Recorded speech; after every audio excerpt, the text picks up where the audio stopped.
students that we flagged because of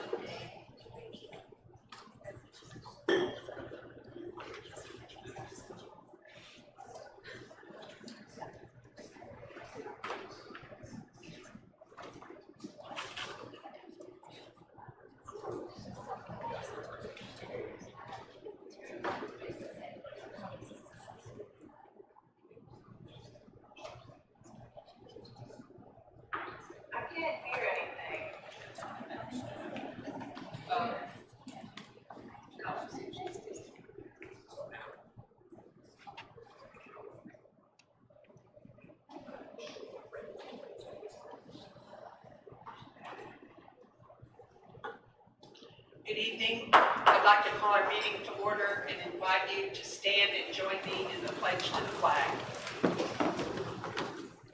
I pledge allegiance to the flag of the United States of America and to the republic for which it stands, one nation, under God, indivisible, with liberty and justice for all.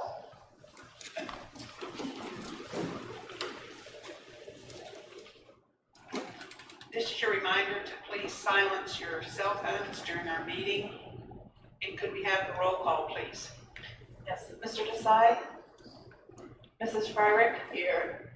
Dr. Hessen? Here. Here. Mr. Robinson? Here. Mr. Sanders? Here. Mrs. San Martin? Here. Mrs. Schrader? Here. Dr. Sullivan? Here. Mrs. Turner? Here. Madam President, there are 8 present and 1 absent this evening. Thank you. This is our first opportunity for public comment on agenda items as are listed in red. This public comment period is an opportunity to be heard by the board on agenda items only. Comments are to be directed to the entire board, not one individual board member, administrator, staff member, or to the audience. Comments will be timed and limited to 3 minutes or less. Please note, board and staff members will not normally respond to comments or questions during the meeting. When you hear your name called, please come forward. You do not need to state your name or address before sharing your remarks.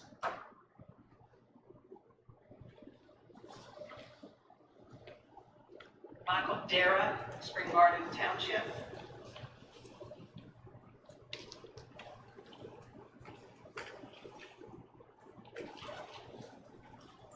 Hello, good evening. Good evening. I'm here to comment on the projects tonight. We're going to start with Valley View. I questioned the completion of the roof at the last meeting, the warranty of the roof. Nobody reached out and gave me any information. So when I left the meeting the last time, I went over to Valley View and I took some pictures. We were told that these shingles were so bad, failing so bad, and there was water damage. These shingles were not removed. The metal roof was literally put tight on top of the shingles. I have a picture here.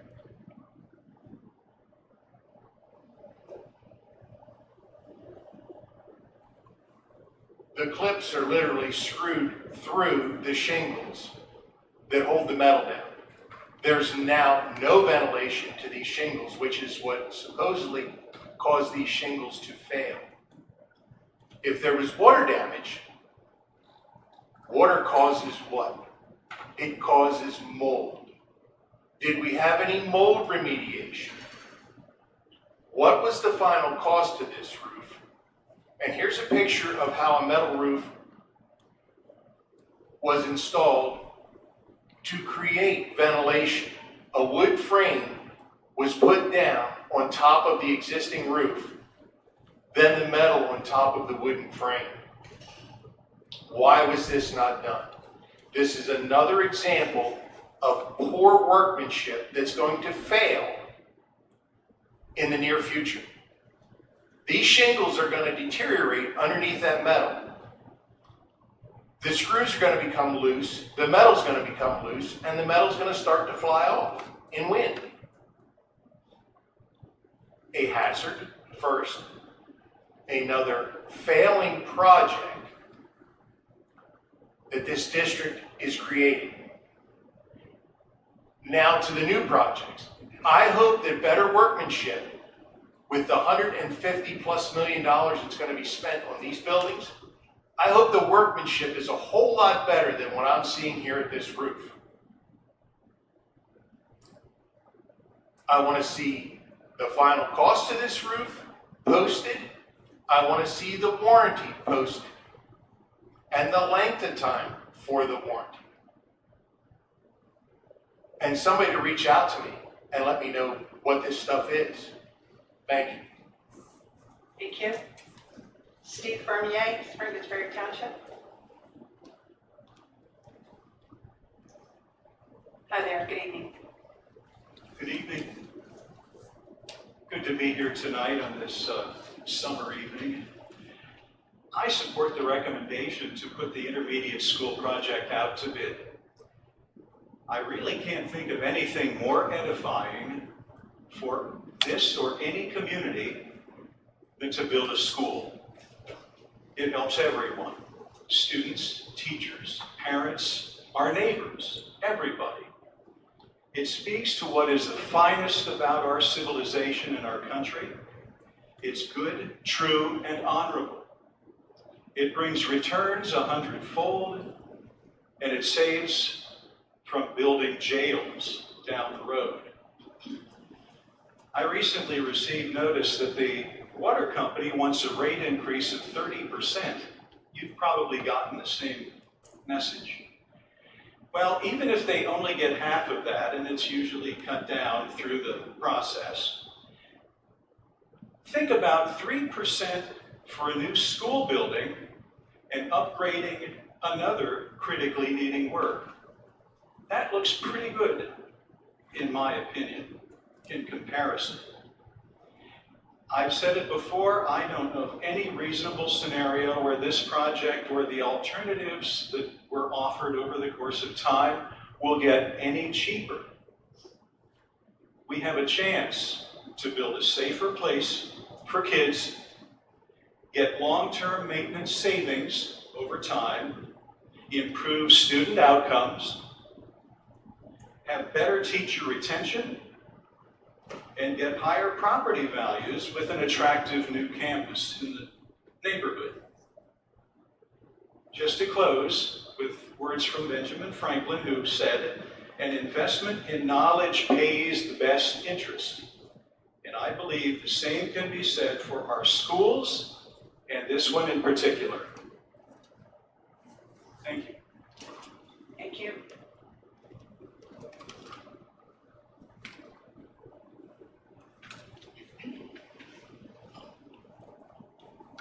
That concludes our first period of public comment.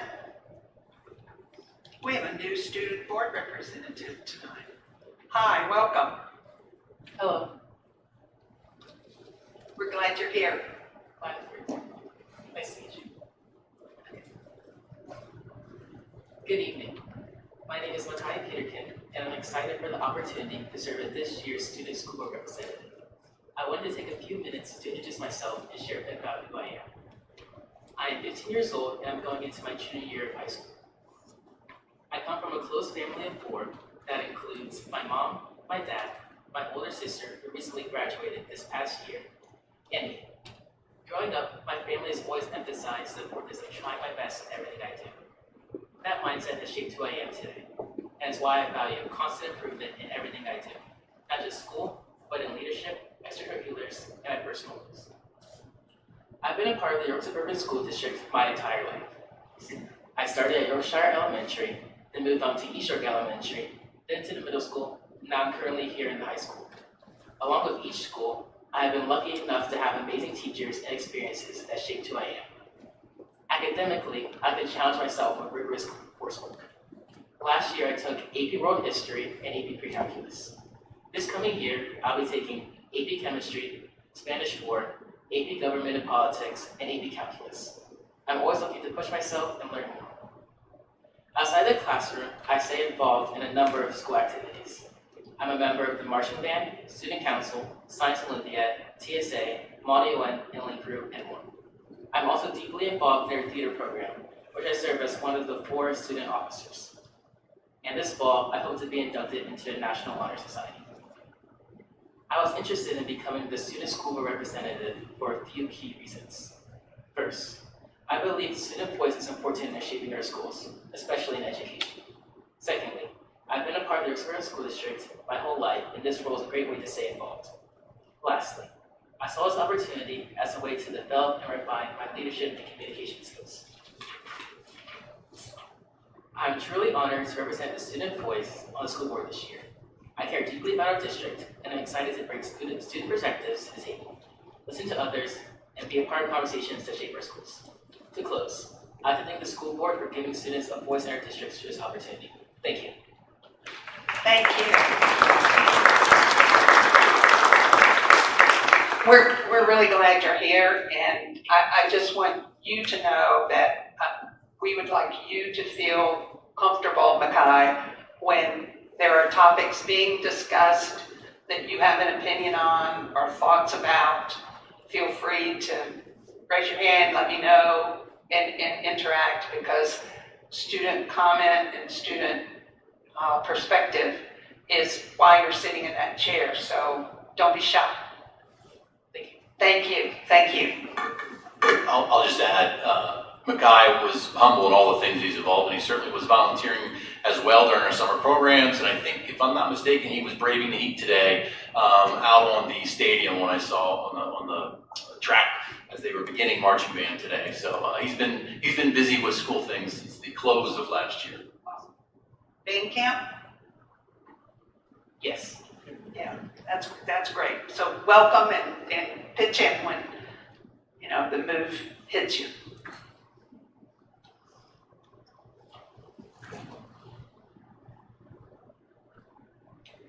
I have a couple of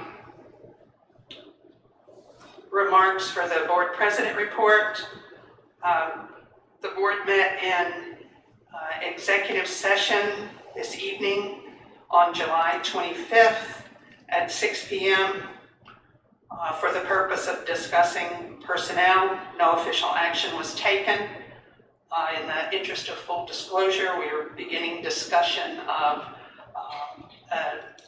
extension, new contract for our superintendent during our discussions this evening. So more on that will be coming in the time to come.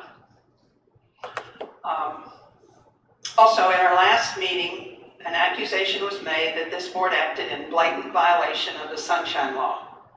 The use of the word blatant implies intentional or willful disregard for the law. I want to assure our community that the discussions held during the executive session in question were consistent with routine practices. There was absolutely no intent to circumvent the law. Our work remained within the bounds of the previously and publicly approved employment agreement. As a board of school directors, we are tasked with evaluating the superintendent and determining appropriate compensation. We have fulfilled that responsibility, as is both required and expected of us. As a further measure of transparency, the superintendent's increase is on tonight's agenda for approval. In case you missed it, I encourage you to review the explanation Attorney Say provided at the end of that meeting. The video is readily available on YouTube. Also, while I don't have the authority to set formal rules or enforce consequences, I respectfully and publicly encourage everyone involved to maintain a high standard of conduct. We should treat one another and conduct ourselves with the same respect and professionalism we expect in return. Making unfounded accusations, such as suggesting a colleague is being dishonest, is inappropriate and can erode trust while unfairly damaging the reputation of board members, administrators, staff, and district guests. Fostering a culture of integrity and respect is a collective responsibility, and I urge all of us to take that responsibility seriously moving forward. That leads us to our treasurer's report. Mrs. Kindit. Yes, thank you. In Mr. Desai's absence, before you is the treasurer's report. If there are no questions, I would look for a motion to approve. Can I have a motion, please? Second. We have a motion and a second. Are there any votes to the contrary? I did not ask for discussion. I should have said, is there discussion? Now, any votes to the contrary? Hearing none, that can be considered a unanimous vote. That concludes the treasurer's report. Thank you. Dr. Krauser, Superintendent's report. Thank you, Madam President. We have quite a few items to go over this evening, so I have a short report this evening, two items to address. First and foremost is our Trojan Pride, which hit the mail just this past week. Some of you may have received that in your mailboxes this weekend. For those of you that did not, it is on its way. It is also on our district website that you can access in a digital format, as well as translate into the well over 100 languages that we have on our website. So lots of great information, lots of celebration and recognition of our students. We're certainly spotlights on our portrait of a graduate. We're excited for that to enter your home and or business and or location here within the district boundaries. So that is on its way if you don't already have it.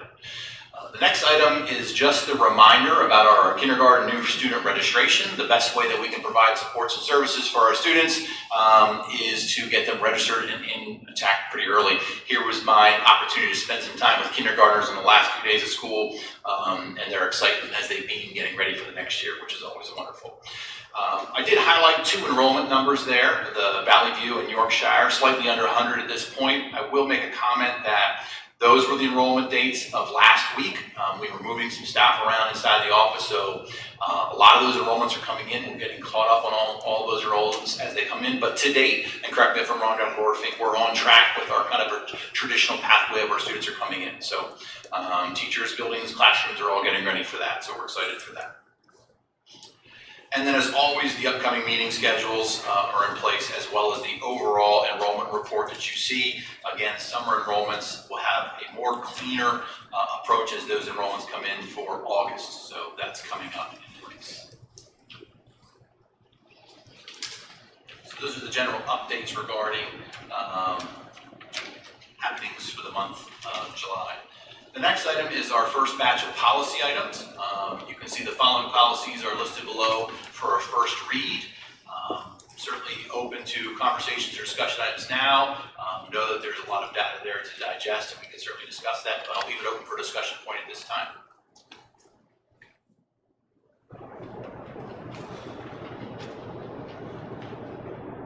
So I have a question on the whistleblower draft. That's the new one. If I read it correctly, you are the final stop in any appeals process, correct? Currently how it's written, correct.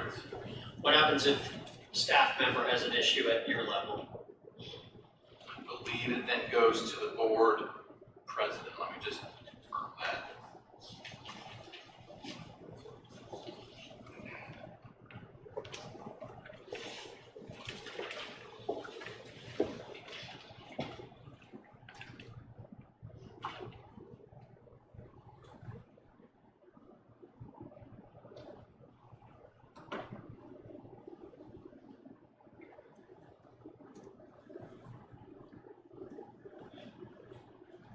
So in the current appeal process, it does go through the superintendent's office with a review of the investigation and the investigative report. That written response is then written within 15 days. If you're asking about that process, or as if it involves the superintendent, I believe it goes to the board president. That's in there? Why just to the board president, not to the... Just confirm that. I missed that. I'm sorry? I may have missed going to the board president, but if that language is in there, my next question would be why not? I don't think that it is. I don't. And Yeah, there's two there. We added some whistleblower statements in the federal ones. I just want to confirm. It's in. No, it is not. No. Yeah. All right. So, just one board member's opinion, I think that needs to be addressed. this been sent to the union for review? At this point, it has not. Just a suggestion, might want to go to them since they represent a good majority of our staff. I don't know what if they have a whistleblower policy or whether that's a similar process, but might want to get their input.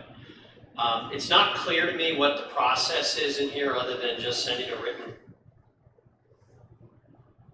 complaint to a compliance officer or to you right now. And looking at other whistleblower policies I reviewed Central's, they're pretty clear and specific on how that process works. I will also note that in their policy, they also outline and clearly define what misconduct is, which is not in this policy. It's kind of in here, but it's not clearly defined. So just my suggestion, but I think being as clear as possible with those that would take, or this would cover, would be helpful. Thank you. Yep. Anybody else? Same policy item. Does VSBA have a model policy? So we reviewed a few of the model policies, and that's a lot of where we got this one.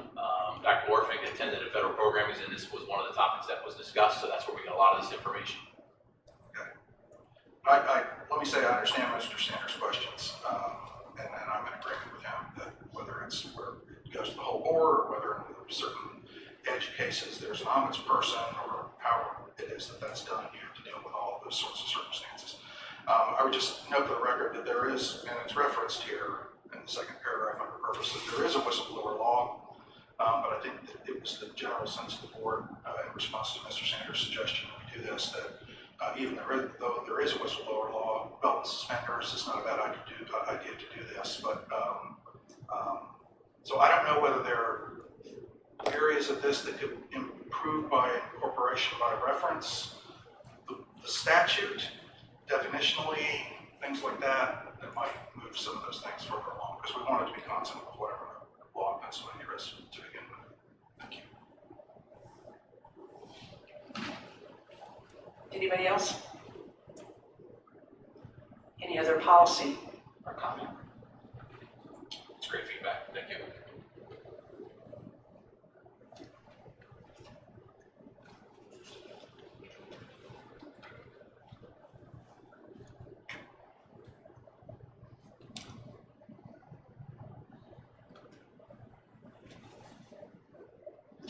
And that concludes mine this evening.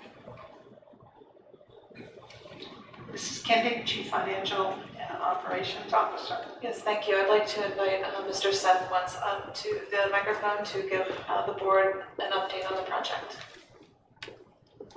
Good evening, Mr. Wentz. Good evening. All right, we can go to the next slide for the agenda.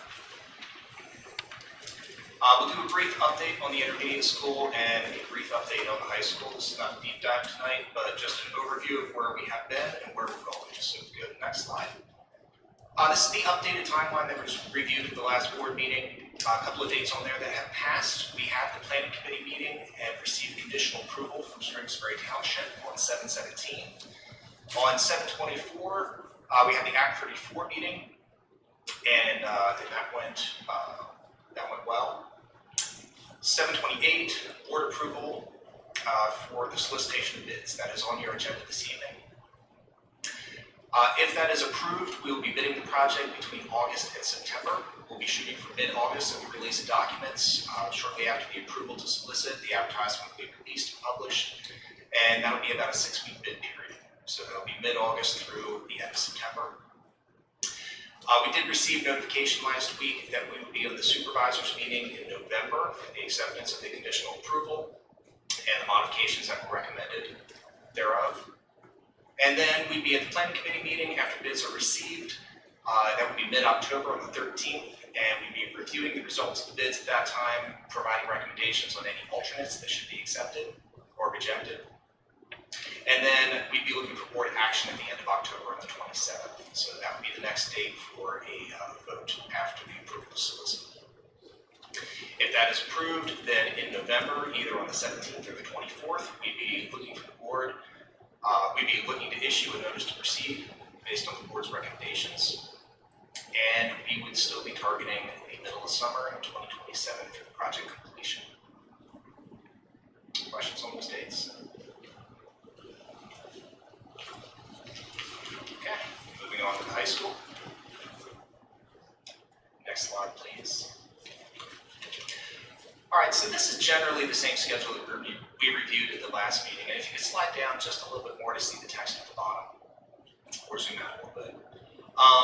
Actually, zooming out might help a little bit. And scroll up just a little bit so you can see the green bars. Okay, thank you. This is generally the same schedule. You'll see it has the same completion date that we previously reviewed. What happened in between last meeting and this meeting is we started getting the engineers involved in a more intentional way. We've had them kind of on the back burner as we were waiting for approval of the board to move forward. And as we reviewed the project schedule with particularly the mechanical engineer, they were unable to meet the schedule. And if you remember in our last meeting, the schedule was to have the project out to bid at the beginning of next year. So we'd be looking to wrap up documents in December and then issue the bids in January and February. They were unable to meet that. They indicated that they would need until June of 2026 to get their documents together. While that might seem like a big hit to the schedule, we were able to look at it in another lens. And as you remember, if we go to the next slide, the first phase of the project, what we're referring to previously as 1A, is actually site improvements. It's stuff that needs to be done in order for the rest of the work to be able to continue. And you'll see here, just point out with my laser, see here we have the orange area, which is the expansion of the parking lot and the stormwater improvements along Hollywood and Southern. And we also have the installation of the modular unit just planned north of the building here. And that's to help facilitate the displaced students during renovation and construction. So what we're proposing is actually 2 phases of bidding. The first phase would be just this work that you see on the screen right here. And that can be done because right now, tracking at the Spring Garden Township approval process, it is on schedule to receive its approval and recording of plans, and be able to get this work executed in the timeframe that we previously discussed. A second bid would then follow in June and July of 2026, which would include the improvements of the school. This schedule and this proposal was reviewed with Davia as well as Stepbeck Engineering, the civil engineers, and all believe that this is achievable. Davia also agreed that the work here in the front of the school building, as well as the modulars, is a summer project. It should be achievable to a binder coat of asphalt in the front of the school there to expand that parking lot and maintain the schedule. Questions on that modification to the bidding?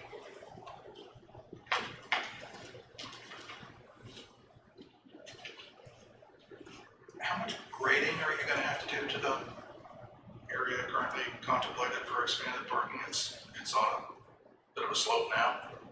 It is on a bit of a slope. That's still being engineered by Stepbeck.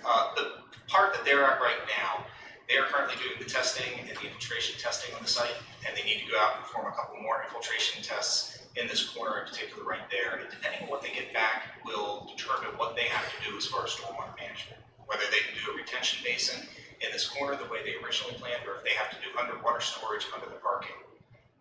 Depending on the solution, it will change the type of grading that they have to do. So I can certainly follow up as they get more information, they know what kind of stormwater management plan they're going to pursue.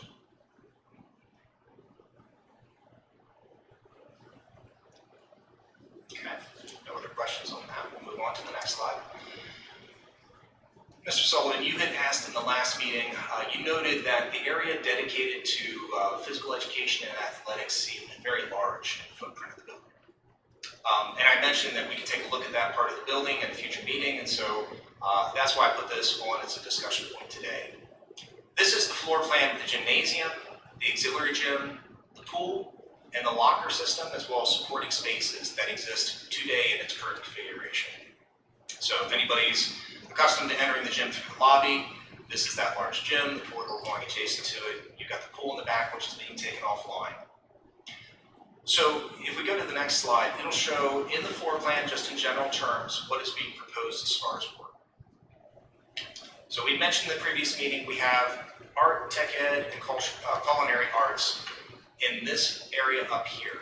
and that art suite actually extends into an area that is currently being used as the boys' locker room to make that suite complete and have all the program spaces that are needed.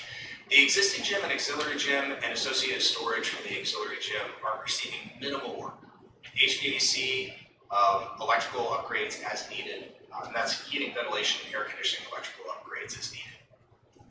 So Mr. Sullivan, the area that's actually receiving work to a major level of renovation, what is more extensive, is the natatorium, which has to be addressed anyway, and the locker rooms flanking the natatorium, to get the locker rooms adjacent to the gym so that both PE locker rooms can have access to the gym and to this new back corridor that's being created. The area down here that's with the W, that's actually, if you could read the text from this, which I don't believe you can, that's actually weight room. The big F is fitness, and we actually have a health classroom being added where the boys' locker room is currently adjacent to that fitness center, so there could be co-teaching and fitness expansions into that space. And what I'm hoping is conveyed from this is that what we're actually doing is we're carving a bit of space out of the athletics program and turning that into classroom spaces, whether it be the health classroom, the art classroom, and the area that's receiving major renovation are areas that would be receiving major renovation anyway, including the natatorium, the existing pool, and the adjacent locker room spaces. So while it does seem like a very large chunk of the building, it's actually, most of it is existing to remain, and the rest of it is to support the existing programs and expand them. Thank you. Any additional questions related to that? Are the proposed renovations for the locker rooms in the summertime? And if not, then when, how, and where will the students change? Yeah, it's a great question. So the first phase of building construction, so the early phase where we have the modulars and the parking lot being constructed, that all happens before the building gets touched. First thing we do to the building is we take down the science wing and we construct the new natatorium. It has locker rooms attached to it, and that gets up and running before these restrooms, locker rooms are ever touched. So even though it's a further walk, those locker rooms are right here off the screen where the cursor is. So this hallway would remain open and have access to the gym. They just have to walk down around the corner and get in. So nobody's without the ability to change during a construction period. And just to add some comments to that, on our meeting structures, Dr. Ellis is intimately involved in it. So as we're planning that, he's already organizing what his schedule will look like, and those adjustments or variations that he has to do with the regular schedule to accommodate those changes. Great question. One thing I was remiss in mentioning that I did want to point out, even though I'm jumping back to the schedule, the expanded timeline for the design documents is actually a positive thing. Madam President, you mentioned multiple times that you really want the teachers' input in this process. And we've already talked to Dr. Lorfink about a schedule that we're putting in place to meet with teachers. What this schedule actually does is it gives us more time to meet with teachers as we go through the design process. The previous schedule had 6 months basically to get all documentation done, which means we have a compressed series of intense meetings at the beginning of the project, and then we need the rest of the time to complete the documents. This means we're going to be able to have more meetings with more updates and more frequent input from educators of all departments, not just athletics, but the normal classroom, science, all departments, and be able to incorporate those in a more diligent way. Not to be picky, but that health classroom looks really small. How does it compare in terms of an English classroom, for example? Sure.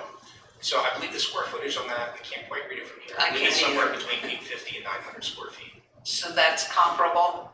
850 is a normal classroom size. Okay. 900 square feet is getting above normal. Now that does have an office attached to it and storage attached to it currently. And I will point out, the meetings I just mentioned, we're going to be meeting with whoever will be the staff instructing in that room. We're going to be working on those room sizes and depending on the activities. Now, if you're doing a full, let's say you had CPR being taught in that classroom and you needed more space to spread out for that activity, we would be looking at that as a larger classroom, probably even north of 900 square feet. Now, that being said, we do also have a fitness center directly adjacent to it. So it's one of those things, it's kind of like a game of Tetris. We're trying to get everything to fit and we're trying to make sure it's in the most efficient way. Right. So as we have those discussions with health, we'll be talking about activities, we'll be talking to the fitness team, and the athletics team and see what activities happen, and if we're able to get a large stretch area inside that space, it would be adjacent to the health classroom to allow for expansion. Good, thank you.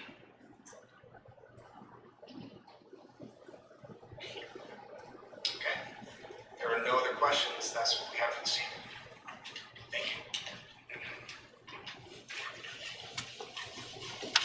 Thank you.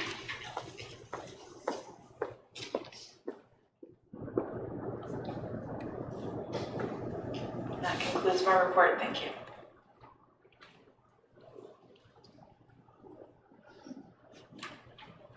Dr. Lorfink, I believe you have a topic we are eager to hear about. I do, thank you so much.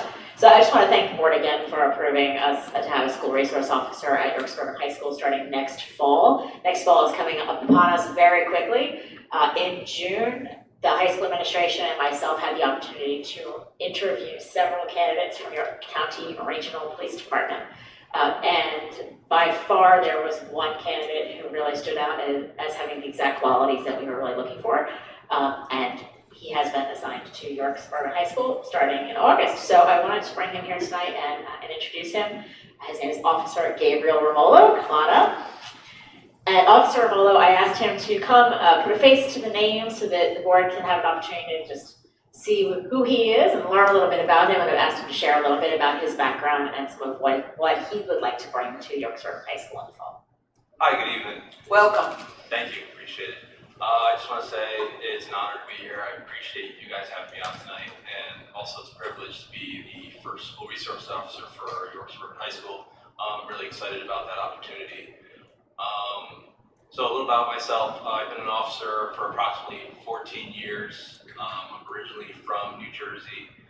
Moved out to Pennsylvania back in 2010, where I started with the Baltimore City Police Academy.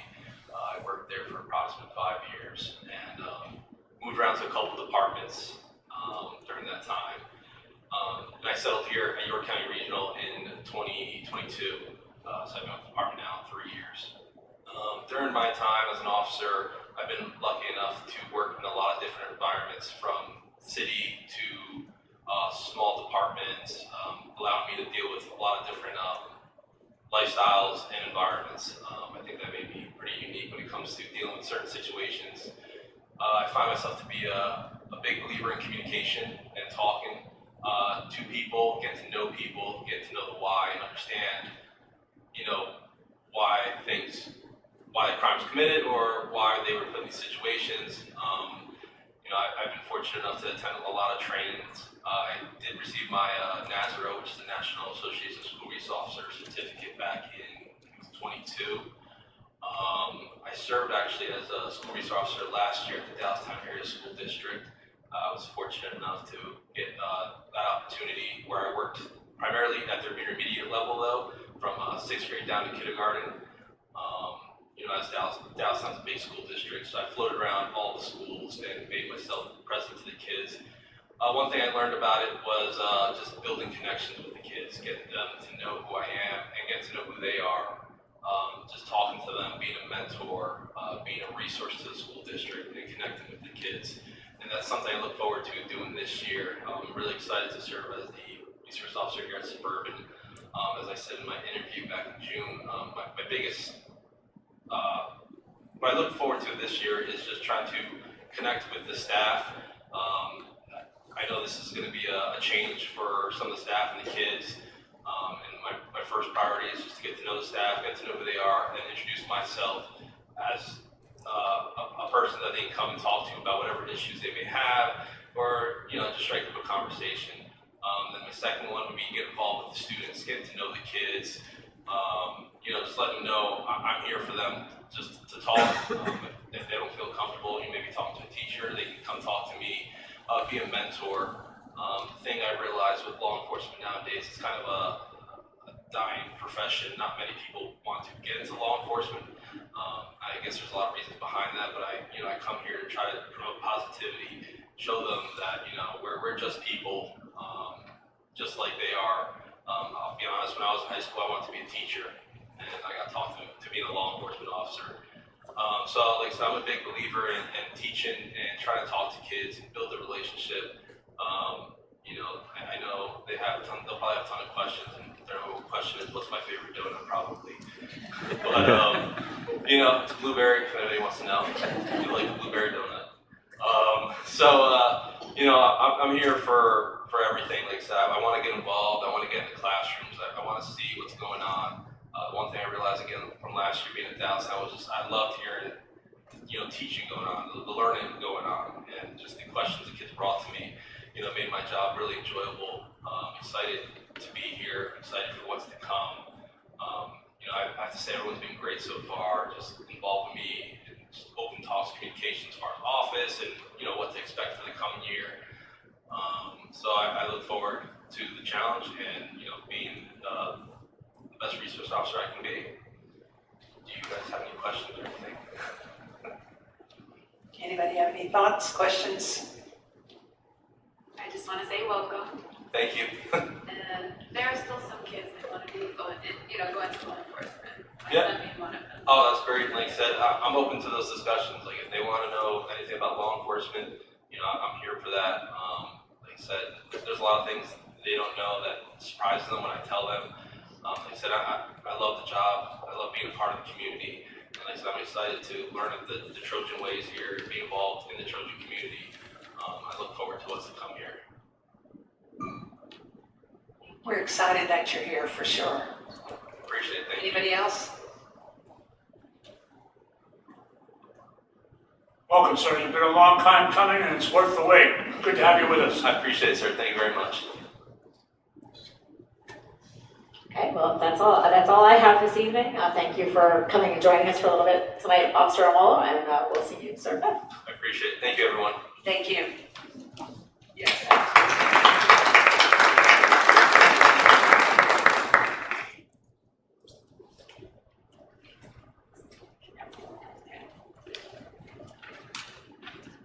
Thank you, Dr. Lorfink. Curriculum and instruction, Dr. Furman.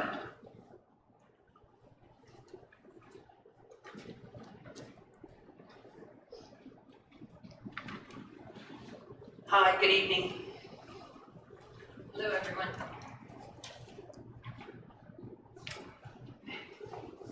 All right, so for your information, I have shared with the board a revised curriculum review cycle.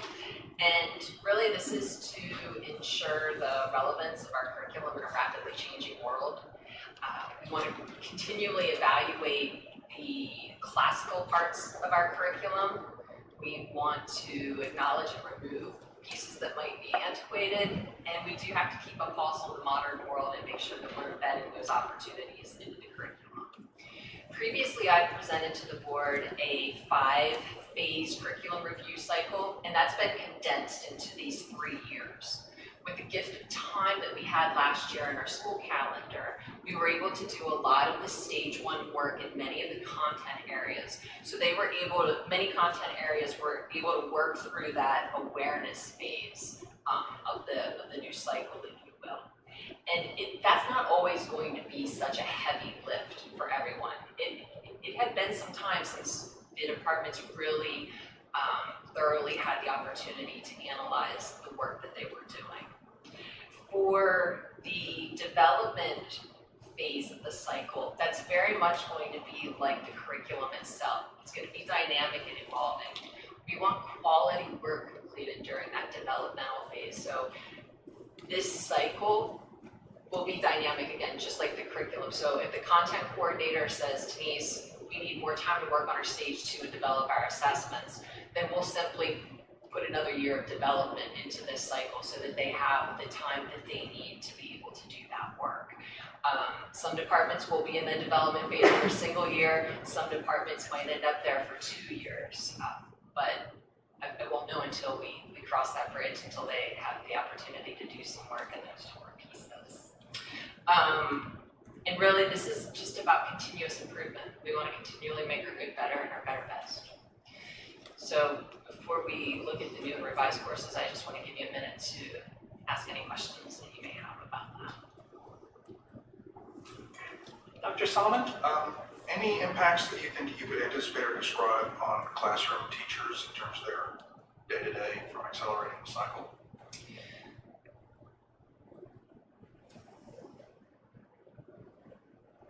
I don't think accelerating the cycle is what's going to have an impact on teacher time. What will have an impact is, as I said, last year we had the gift of time. We had a great deal of time built into the school calendar and dedicated to curriculum work. And with this upcoming school year, we just, quite frankly, we don't have as many days in there. So what I typically do is I'll work with the different teams to come up with a plan to get the work completed in a way that suits those departments and those leaders. And so oftentimes the teachers will have the choice of would they like to have substitutes to do some of that curricular work.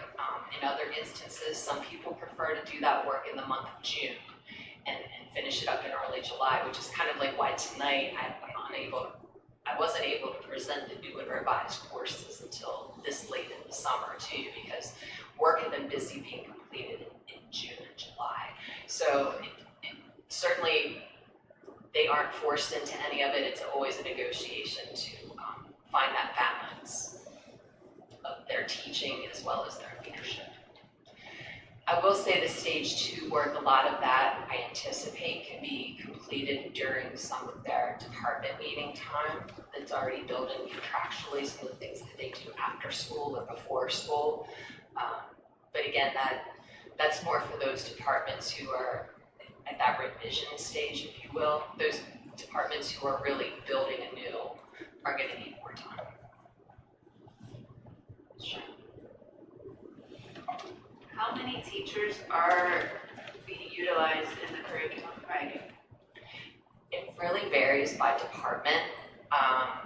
When we, for example, when we did the math or currently with the ELA, the building principals K-5 would recommend one grade level teacher from each side of town so that we could make sure we were uniting the district and bringing different ideas and perspectives and those different pieces together. So we typically have 2 people per grade level at the elementary. At the middle school level, because of the teaching staff and the way that their schedule is built, almost the entire department participates in it. At least, the teachers who are teaching that content. And that's fairly the same with the high school as well. So how many days would you say are my teachers needing substitutes to do the curriculum writing? If I look historically, when we did the math work, it took us 4 days to work through that stage 1 piece of it. And then we really focused the time last school year for math on aligning the stage 2, making sure that our assessments were at the proper depth of knowledge levels, and we were assessing the right things and all of those different pieces. I don't anticipate all of the other content areas being as heavy as a lift. I mean, we've been very open and honest that a lot of work needed to be done with math. And that's just, there's work to be done everywhere, but maybe not as much work. So it's hard for me to answer that, and it wouldn't be, what would hold true for the wellness department wouldn't necessarily be the same for science, et cetera. Thank you. So, if I understand you correctly, how long have the teachers been writing curriculum for what you're defining it as here? Or what I'm defining it as here, I would say from grades 6 through 12, forever. And I'm not saying that, right. Like, I'm not trying to be sassy or anything Nope, there. nope, It's just at the secondary. Yep, at the secondary level, that's something that it's just always been my experience. That's just something that they have done, if you will. I think it is a bit more of a learning curve for our K-5 friends, because for some time the resource was looked at as the curriculum. So as we move away from that and truly more deeply aligning to the standards, we recognize that we need to do more in that stage 1 work like I'm presenting tonight. So how long have the K through 5 writing curriculum? I would say they historically have done like some social studies or science things, but this is new to them, to the math and the ELA. So a year, 2 years, 5 years? I believe it took them 2 years to work on the math. The ELA we started last year with an analysis going through like those awareness steps and activities, if you will. And they got through that fairly quickly, and we did that as a K-12 unit. And they very quickly got started on designing their stage 1. They have they got through the word study. They are almost finished with writing and will soon be tackling the reading comprehension. That's what would happen this school, or will happen this school year. Where do they go to get training to write curriculum, K-5 level? Well, for some of them, that training has happened through their masters and their advanced curriculum or their advanced studies work that the district has paid for through their CPA. In other cases, I work with them, curriculum coaches work with them. We have a series of different resources available. It's funny because everybody kind of has a different style, and just like we want our teachers to meet students where they are, we've worked really hard to meet our teachers where they are. So for stage 1 work, I'm smiling because Mrs. Geifel, the art teacher, who's a coach, created this beautiful document that is a visual layout full of colors, and it looks like EduPlanet, the warehouse where they work. Some of our teacher leaders prefer checklists. They're just like, let me go through and just check things off as I go through my work. So there's a very detailed checklist for them. And then others prefer the personal touch of somebody sitting beside them and working with them to get started. And so we try to meet them where they are and give them what they need. How are you measuring, since this is a newer process from K through 5, how are you measuring the success of their curriculum development? I am extremely proud of the work that has been completed for the math curriculum that was presented to the board and approved in February. It is outstanding. As we hire, excuse me, Dr. Lurving, I forget how many new teachers we've hired at the elementary level this year, but we have clear maps and direction to provide them up front. It's not just, here's a teacher's manual. It's not just asking your mentor teacher next door to stay late into the evenings or reaching out to them on the weekends. I think an area where I've learned that I need to grow and that I've been working with the principals and that I tend to do a better job on is not necessarily the curriculum writing. As I explained, we have 2 people from each grade level involved. There's just no way to necessarily always have 12 or 13, everyone in that grade level involved. And so what happened was those 2 people really became experts. They really got to understand what was expected for teachers and for students at their grade level and even the grade levels below them. But what happened was when we took it back and it was presented to the rest of the grade level team, in hindsight, I wish I could have done a better job communicating in doing an analysis of what I could have done better with the math curriculum. I believe that our K-5 teachers lack confidence. And so I believe I've learned know better, do better. I believe that we'll continue to grow and do better as we go. And I appreciate your opinions on how you're feeling about it, but how are you measuring the success of that? Did you hear anything that statement there? Right now, the success is measured through our benchmarking and through our assessments. So are there levels that need to be hit? I mean, if you're saying to me that this is a year or 2 early on process with K-5, and arguably those are probably the most important years to get the tools in the toolbox, that's my words, not your words. When they're in grade 6 through 12, they're picking the tools up and using them. That's kind of the way I think about it. Ms. Martin, you're a teacher. Am I describing it pretty good? So my question to you is, you've got new people writing curriculum, which is a change from what we've historically done. In my mind, when that happens, I want to have measurables to determine success. And that doesn't mean I need 95% of my students passing PSSAs. I want to know how you think about and how you measure the success. That should be something, as a leader of the department, I would assume you have laid out to these teachers, like, I want this curriculum refreshed every 3 years, and I want you monitoring the dibbles on the reading, or whatever, however you look at it. I've had 3 kids go through, so I know what the assessments are. How are you measuring the success of the curriculum writing for something that's brand new to these teachers? I apologize that I didn't fully understand what you were getting at with your question. So in that work, as they are doing that curriculum writing, we often have the specialists working with them, the math or the reading specialists are involved from that content knowledge perspective. After the curriculum writers do an initial draft of what they believe the unit should be, then what they do is they present it to the content coordinator. These are leaders that we receive a stipend from the district for these leadership positions. They're chosen because of their knowledge, their training, and their background. And so they then review that content from that curricular lens. They also look at it from more than just the grade level horizontal. They're also checking for that vertical alignment.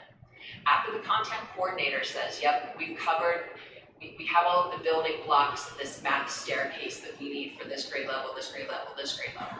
We then pass it on to who I call a curriculum coach. These are people who work with me who have doubled down on understanding by design, who have worked very hard to grow their capacity and to understand it. So then they review the submitted curriculum through that lens and offer feedback, and it's either revised and brought forth again, or we just go through that cycle until all parties agree that it meets, from a teacher perspective, what is developmentally appropriate for the kids at that level, from a content leader's perspective who understands the curricular knowledge, and then from a curriculum design perspective of understanding by design how we're organizing our curriculum. Okay. So I apologize that I didn't. No, maybe I'm just not getting clear with what I'm asking. That's the process. So I understand completing the process is important.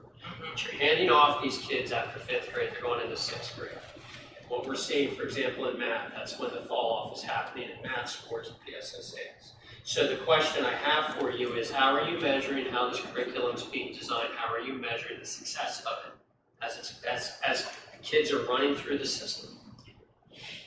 And what are you doing to change or update it as you go along? It's important. This is the guidelines for our kids to be educated over time. So I get that you complete process and they give feedback of completion of process, but there's another side. It's the implementation of the curriculum, which is again, not a teacher, but talk to plenty of them, and implementation they believe that's a big part of their job. Maybe Mr. Whiteley can enlighten us. He was a teacher for many years. I see he's smiling about it, so he can probably enlighten us. Ms. Sam Martin, you guys are teachers. Utmost respect to exactly what you're doing. I'm just trying to understand, you're changing a process, but I don't hear any measurable as to what the success or the output of the process is. So I suppose I see the measurements being from the quality design perspective to making sure that we've dotted our I's, we've crossed our T's, we've deconstructed the standards, we've represented every PA standard, particularly for math, that we have in a sequential manner that makes sense to teachers who understand the developmental process of the kids that they had taught for years. From there, from the implementation piece that you said, that's where I rely a lot on the principals through their walkthroughs, their evaluations, their supervision and evaluation process. We have regular team meetings, and I go back to those data points are really important. We have common assessments that are given, so we can constantly keep a pulse on whose students are doing what, and the teachers have time once a cycle. Now, at the elementary, at the K-2 level, sometimes they have to talk reading, sometimes they're talking behavior, but they regularly do get to talk about math, where they're constantly checking that pulse of who's getting it, what's working, what's not working, where can we go faster, where do we need to go slower. But ultimately then, from that final measurement of success, it does come from those benchmarks and the different pieces of data that we're using. So you have measurables at the end that you're going to run full circle with this, because again, if we're going to rely on the teachers and spend their valuable time to develop curriculum, I would hope that you're looking at what the output is at the end so that we can change. I mean, that's what organizations, at least what I've read about successful organizations, that's what they do. I spend a lot of time looking at data and measuring that, looking at that achievement and growth. Good. Well, I hope you'll report out on that as these curriculums are implemented at the K through 5 level. Absolutely. Thank you. Sure. My question is, have you collected feedback from the teachers that are implementing the curriculum? Like, getting that feedback, like, we really need to spend a whole month on this, or 3 weeks, like, we needed more time, we needed less time. Have you gotten that? Have you received that feedback? So this will be the first year upcoming that we implement that new math curriculum. Because you remember, we had slowed that down. So in EduPlanet, our curriculum warehouse, there's a spot for teachers throughout it that they can make comments. And so instead of a Google Doc or notes in their lesson plans, wherever that may be, it'll live real time. I hated this. This was fantastic. We need to make this adjustment. This came up in team meeting. And then as part of my budget, I have budgeted time for those lead writers who serve that role to then go back and over the course of the summer, if that's when they choose to do it, to reconcile those comments. And, you know, what does need updated, what does need changed. Thank you. Yes? Anybody else?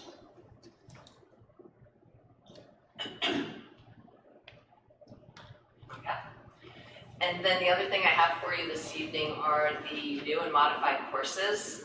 The new courses, you had given us your, you being the board, had given us your blessing to go ahead and work on creating these courses throughout the winter, spring, and into the early summer.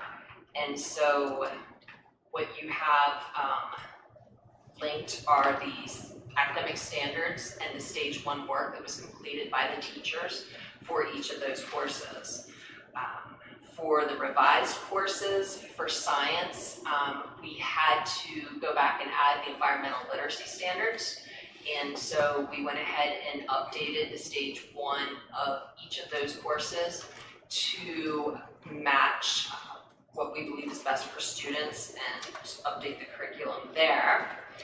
On the back side, as far as revised courses go, I honestly couldn't tell you the last time the social sciences have brought curriculum forth for you to a revised or updated curriculum for those courses.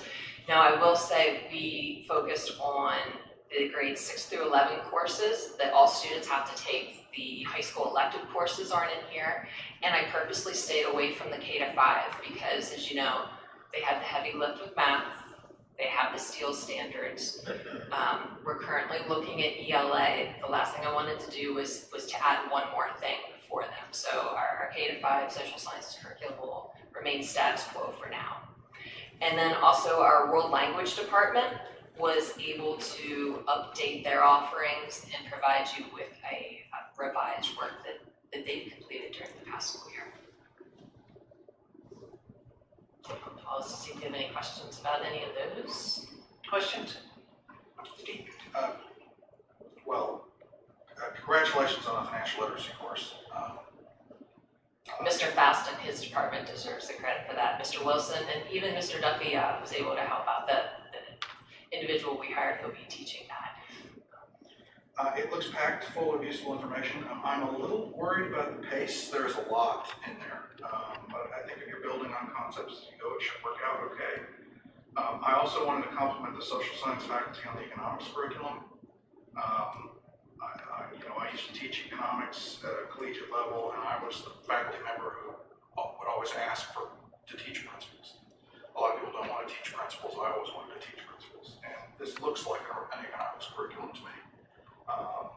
So you're focusing on the problem of the consumer, and you're focusing on the problem of the firm, and you're moving on to markets, the broader microeconomy. And I think that whether this course or sequence is all our students get, or whether they go to college and take one or more 100 level courses in college, it's going to make it much easier for them to get oriented to the college material.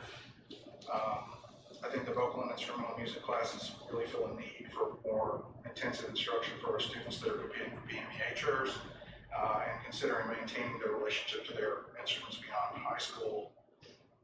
And really, I want to single everybody out for the who was involved in the data science course development, because I think we're going to find that this demystifies working with data for a lot of our students.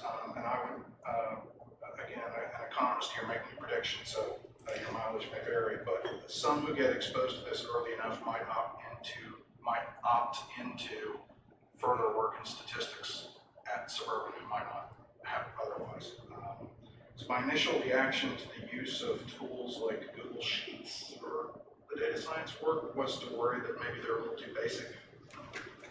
But now I think that doing a lot more hands-on work step by step with simpler tools, it will demystify more for a lot of these students than working with prepackaged statistical software. So I'm very happy with the direction that the faculty and administration have taken those courses. So thank you for that.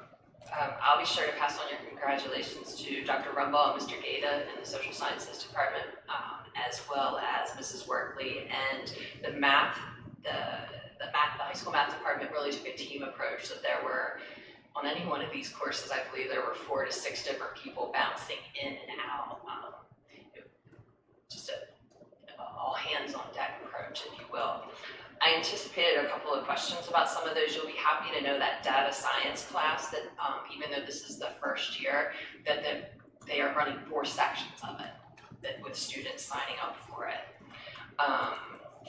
And one other thing I wanted to point out to the board is that I believe we're on the right track with offering coursework to our students where they can earn certifications. In the initial year of the remote pilot, the drone certification course, there are 23 students signed up for the first offering of that course. And the sports officiating course has 22 students signed up for it. So I think we're on the side.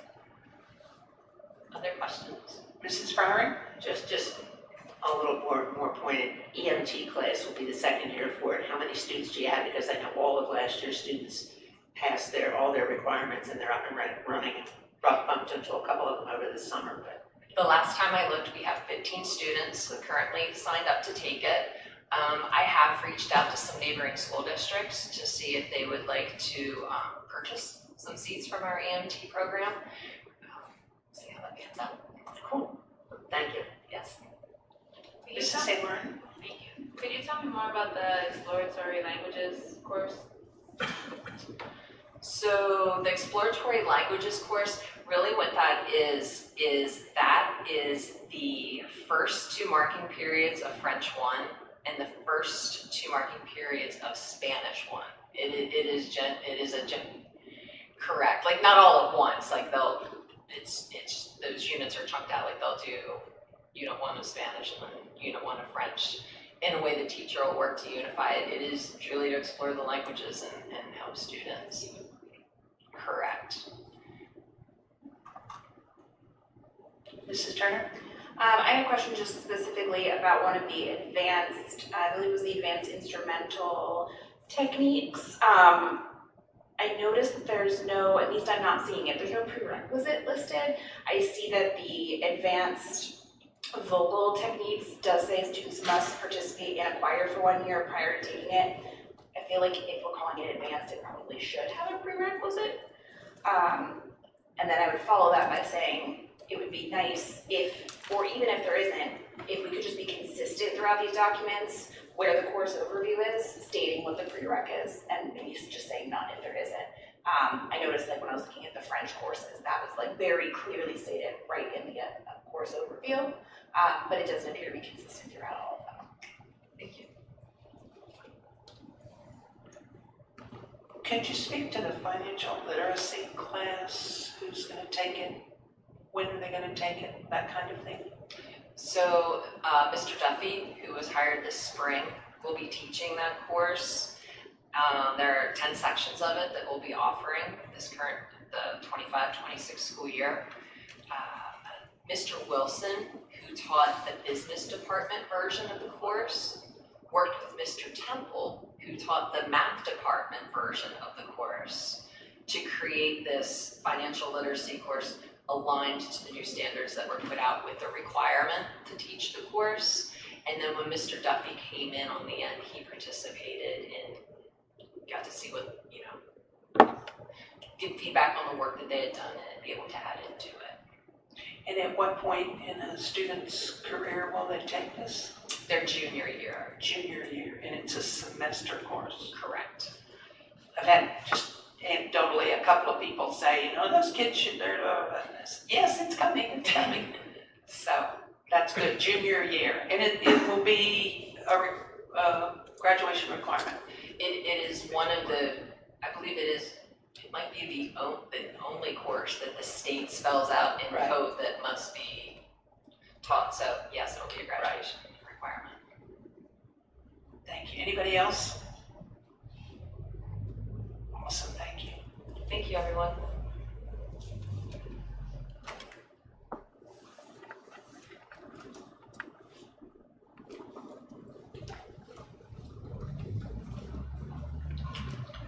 Moving on to 9.0 action items. The consent agenda items are listed below. Would any board member like any of these items considered separately, or are there any questions on any of these items? I'd like 9.1B pulled out, please. 9.1B.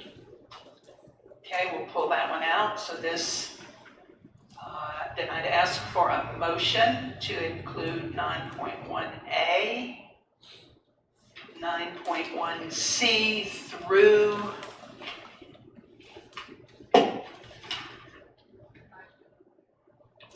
9.1K. Could I have a motion? And a second, thank you. Is there discussion on any of those items? I did have a question. 91K, the cyber insurance, there was nothing linked in that, so I was kind of like, I can assume I know what that is, but. Mrs. Kidd? Everything was linked in the weekly update. We didn't want to link the policy to the actual, some of the stuff that's in it, as far as an insurance policy. I just want to make sure. Excuse me. But I can send what was linked in the weekly update to you if you'd like. I'll find it. Okay. Sorry. That's due to the confidentiality nature of not putting that out, yep. Any other questions? Any votes to the contrary on any of those items? 9.1 excluding 9.1B. Any votes to the contrary? Hearing none, that can be considered unanimous. Moving on to 9.1B. That's the personnel report. A motion and a second for that, please. I believe there's specific items to approve within that report, correct? So are you asking to break it out yet Yes. more specifically? I would like item 2 and 9.1B to be voted on separately, please. Number 2. Okay.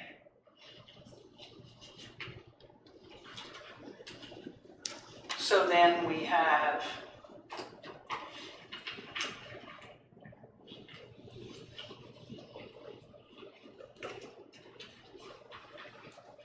the remaining report, which is quite lengthy, pulling out number 2. That I would need a motion for. And a second. Is there discussion on any of those items under the personnel report? Action item 9.1B, pulling out number 2. Is there discussion? Are there votes to the contrary? Hearing none, that can be considered unanimous. Now, number 2, salary and compensation. A motion and a second, please. So moved.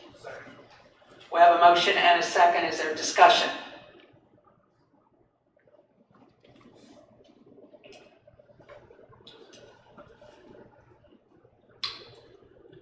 Hearing none, there are votes to the contrary.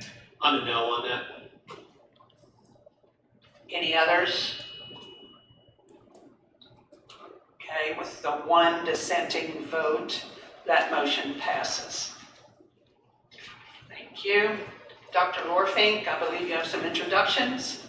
I don't have any introductions tonight, but I do want to highlight a couple of items from the personnel report. So first of all, I just wanted to mention that at this point, so it's today, July 28th, we are currently, all of our professional positions are filled for the beginning of the school year. We're very excited about the crew that we have coming on board. Dr. Furman, there are 9 new elementary teachers starting with us this year, including one that's a long-term sub filling in from maternity leave. So including her, there's 9 that are coming on board. Very excited. We've got a nice mix of brand new right out of college with some great energy and great new ideas, as well as experienced professionals coming from other districts and kind of in between. So really excited about that crew.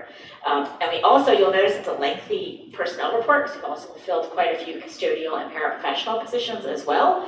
We only have 4 remaining paraprofessional positions, if my count is correct, so to fill before the school year starts, which is huge. So just wanted to thank all of our administrators and Mrs. Stanley, our Human Resources Manager, for all of everyone's hard work, making sure that we're finding the best staff and making sure everyone's in place to start school for August 20th, 19th, 20th. Awesome. And then I have a couple of teachers or personnel I'd like to mention. You'll notice under number 5, resignations, that Mrs. Goody, who is a teacher at Indian Rock Elementary School, has resigned. She, I just want to point out, has had 30 years in education as a professional teacher, with 23 of those being at York Suburban School District. She's not retiring, she is resigning, so perhaps she will continue her career elsewhere. As far as I know, she does not have plans for that at this time, but just decided to take a step back in her profession at this time. Okay. But I wanted to thank her for such a long, valued service here at York Suburban and as an educator.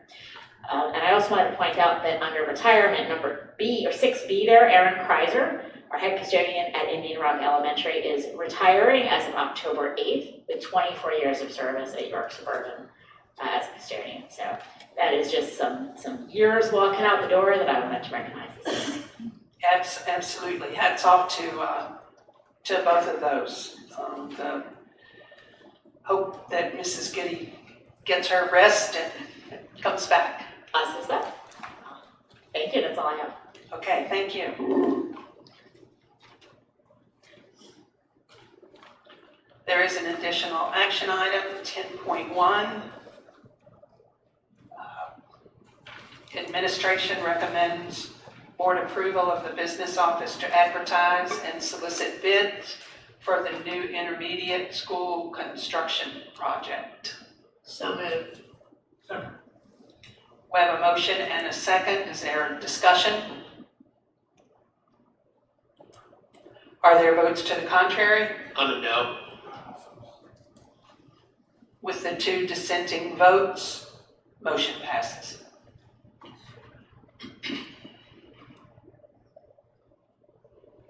Informational items, LIU, York Adams, Mrs. Fryrick.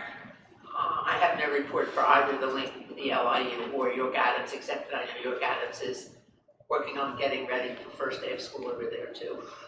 Absolutely. Yep. Okay, thank you. Legislative update, Mr. Robinson. Thank you, Madam President. Well, for most of us, today is July 28th. If we all assume that it's July 28th, you'll be glad to know that in Harrisburg, it's considered June 58th. That's the amount of time that the legislature has needed so far to contemplate a budget, which is still not passed. Although, it's supposed to be done by June 30th. But I digress. In other news, HB 17 passed the House. This bill would require the teaching of cursive handwriting, preferably legible handwriting. HB 1403 waives fees for educators placing their certificates into an, quote, involuntary inactive category. Moreover, anyone returning to teaching would be required to complete 30 hours of continuing professional education provided by a school. Another testament to the growing teacher shortage within our Commonwealth. HB 1404 aimed at increasing the length of time teachers can utilize to intern certification. I'll have to clarify my own handwriting in the future, and I'll get back to you on that. HB 1445 calls for insurance providers to cover medically necessary services, among them mental health, behavioral health, and speech therapy when delivered in schools. Excuse me. HB 1626 and 1627 propose converting barber and cosmetology training pilot programs into permanent programs at technical centers throughout the state. Senate 240, requiring hearing tests for bus drivers, is headed for the governor's desk. And Senate 375 would require an automotive external differential defibrillator at athletic events and add a cardiac event emergency plan to existing school emergency plans. Now, I want to make special mention of the deliberations up in Harrisburg considering cyber charter reform. The word on the street is that this effort is not going forward as well as it should, even though passage of Bill 1330 would result in a $600 million savings in cyber charter tuitions for public schools throughout the state. And I think it's particularly poignant to dwell on that matter, particularly because having attended numerous hearings of the Basic Education Funding Commission last year and numerous meetings of the House and Senate Education Committee, whenever the subject of cyber charter reform comes up, there's always a representative from a cyber charter program. And they always start with heartwarming stories, such as little Oswald came to our program having been raised by lobsters. He didn't know how to hold a pencil, and we taught him how to do one remotely. And now he's working on cold fusion. I would submit to you that no matter how big or how small a program is, you can always find a success story. But here's one I don't think we're going to hear about unless we dig for it. And it's pertaining to Senate Bill 927, proposed by Senator Pennicook, which requires cyber charter programs to see and hear a student at least once a week. The reason this program is being proposed, or this legislation rather, has to do with a cyber student whose parents or whose father and significant other withdrew a young girl of 12 years old from a public school because she was exhibiting signs of abuse. This child was enrolled in a cyber charter academy sponsored by Commonwealth Charter School, or Charter Academy, CCA. That student is dead. She died last March. And when she went to the hospital, a 12-year-old girl weighed 50 pounds. Her father and significant other are facing charges. Now, when confronted with this information, a lawyer for CCA stated, and I quote, "In a school with over 30,000 students and over 2,300 faculty, administrators, and support staff, and several opportunities for a student to be seen each day, PDE's mandate that all 30,000 students should actually be seen and heard each week is unreasonable and impossible. What a heartwarming reaction. My only question to all of the legislators up in Harrisburg is this: what public school district throughout the Commonwealth of Pennsylvania, such as York Suburban, could get away with that kind of callous indifference to the welfare of the students we serve? If there's one around, I'd love to know which one it is, especially since Commonwealth Charter was one of the organizations cited by the Auditor General's report for making excessive profits. Last year, I think they devoted $22 million to salary increases and bonuses. I'll leave it there. If there are no questions, that concludes my report.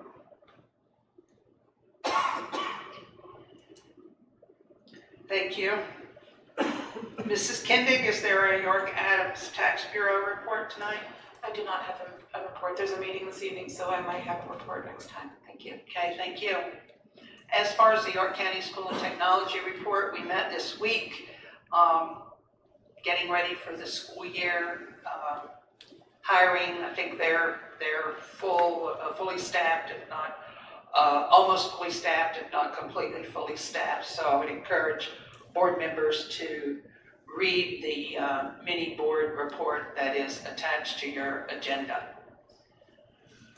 This leads us to recognition of visitors. We thank all who have attended this evening. And that brings us to 13.0, the final opportunity for public comment. This public comment period is an opportunity to be heard by the board on agenda items or other items which may reasonably come before the board. Comments are to be directed to the entire board, not one individual board member, administrator, staff member, or to the audience. Comments will be timed and limited to 3 minutes or less. Please note, board and staff members will not normally respond to comments or questions during the meeting. When you hear your name called, please come forward. You do not need to state your name or address before sharing your remarks.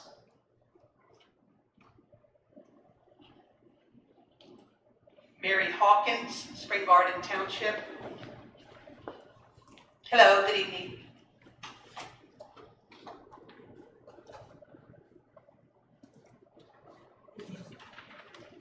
Today, I'm going to talk about the charade. Is the microphone, sorry.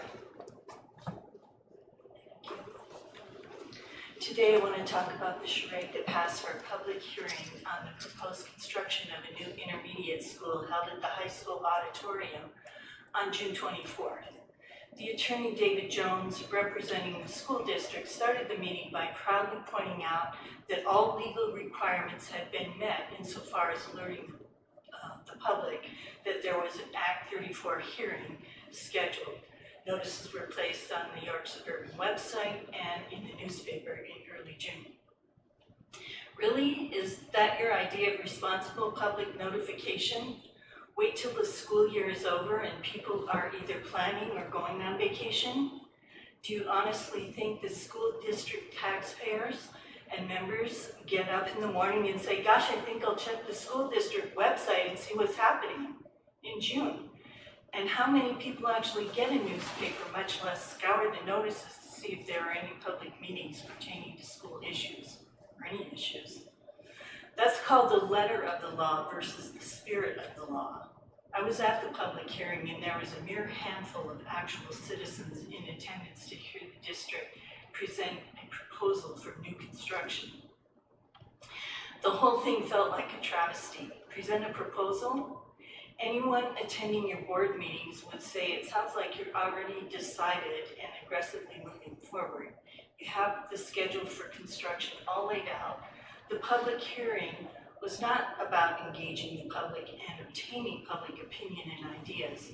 It It was about fulfilling pesky legal requirements so you get on with plans regardless of what the public may think. If you were genuinely interested in the public's input, you would have mailed a notification through USPS well in advance and long before the end of the school year to every taxpaying household in Hatteras. All of you board members have a responsibility, not just to the students, but to the members of the district. Based on the way that you arranged and carried out the public hearing for such an important issue and the feeble attendance, I think you should all be ashamed of that performance. Thank you, Kathy Schaefer, Spring Garden Township.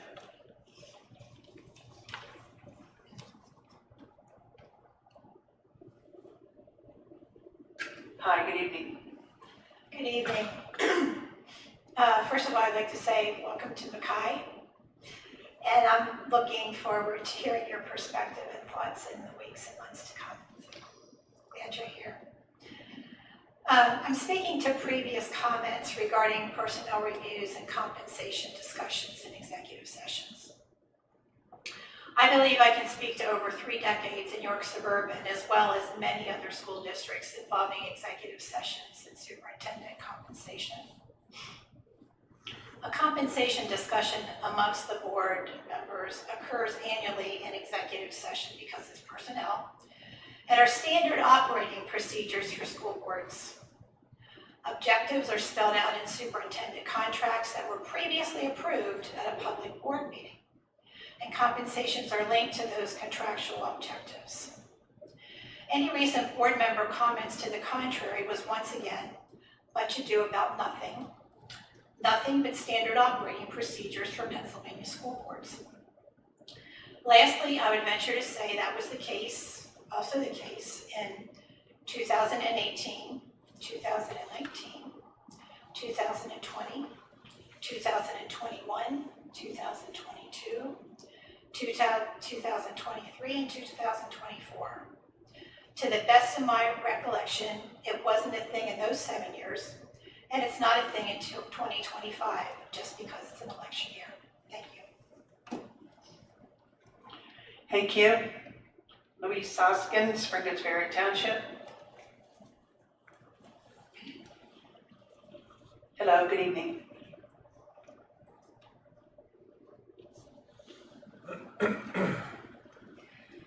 I would like to express my disappointment with the flyer that went out that was received in July, not the content. It was wonderful. It was great to see the graduates and the portrait of the graduate and all the other great stuff. But once again, the school district missed an opportunity to be transparent. Instead of putting out the community flyer before the community invited events that were scheduled, so the community at large would have known about those meetings, it was sent in July, not before those meetings. Yes, you advertised, as the lady previously said, one time in the newspaper. Circulation is at an all-time low, and to see it online, you have to pay to see anything in the York Dispatch or the York Daily Record. You emailed the York Suburban families a week after school let out. I know several York Suburban families who didn't really, again, if you say it's their responsibility, but once the school year ends, it's not necessarily a priority to look at some things. You also did put it on the York Suburban District website, but again, no real communication to the public at large, to those who do not have children in the district. Once again, I've said it before, those of us without children are the largest of the community. It's 54, 56%. So when you think of these things and you want to try and say you're transparent, it looks a little bit like you're not. And as the gentleman said before, that there's nothing better than building a school, a new attractive building in the neighborhood. I would just speak for myself as someone who lives in that neighborhood. Not everyone thinks it's attractive or needed, and driving those roads every day, our little 68-year-old roads cannot take what's being proposed, this intermediate project. Bigger is not always better. Thank you. Thank you. This leads us to our opportunity for board comments, any recognitions, remarks from the board for the good of the order. Anybody?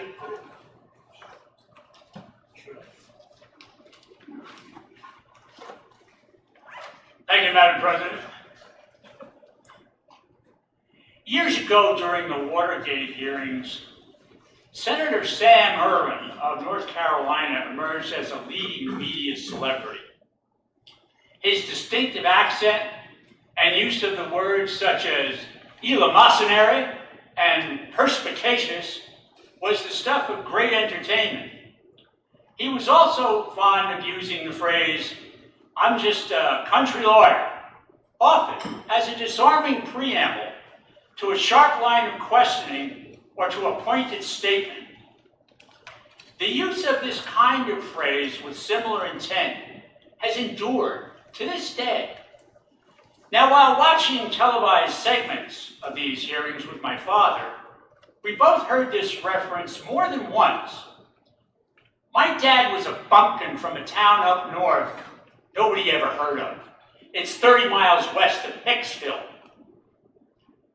He served in the Army Air Force during the Second World War with many young men from the South, and he told me, whenever you hear a Southern man tell you he's just a simple country boy, 3 things: hang on to your wallet, don't get in a card game with him, and remember, he's really telling you he's a whole lot smarter than you are. For this reason, when one of my esteemed colleagues uses a variation of Senator Ervin's phrase in describing himself as a simple attorney, or words to that effect, we all know this is a disingenuous injustice. His skill in employing paralogisms and sophistry is devilishly clever, except for technique. There is really little comparison between Senator Ervin and my esteemed colleague in their use of language and intonation. One has only to view the style employed by one Senator Joseph McCarthy to discover a possible alternative inspiration. Now, for those of you too young to remember Joe McCarthy, he had all the subtlety of a man cracking an egg with a sledgehammer. He was a bull who carried his own china shop. In fact, let me suggest this kind of tactic was used by my esteemed colleague during the June board meeting when he used the word lying and intimated I may have been guilty of such an offense. Moreover, let me confess, in my view, the context of my esteemed colleague's use of this word transcends the realm of nasty remark and enters the domain of slanderous insinuation. In the heat of that moment, I must admit, I was madder than a flea on a hot rock. Once more, paternal advice came to mind. Never respond to an insult when angry, and look to the wisdom of great men to temper any response. The most apt words to fit this occasion come from a past Prime Minister of Great Britain, Benjamin Disraeli, who said, or wrote, "Life is too short to be little." Or was it life is too short to be small? Either way, you get the idea. In this spirit, let me commend my esteemed colleague for his perseverance and steadfast determination to prove Disraeli wrong. His success to date has been remarkable. Thank you. Anybody else? Well, sure, I can happily respond, and Mr. Robinson, I'm glad I spent the last month living in your head rent-free. Thank you. Defense rests. Anybody else?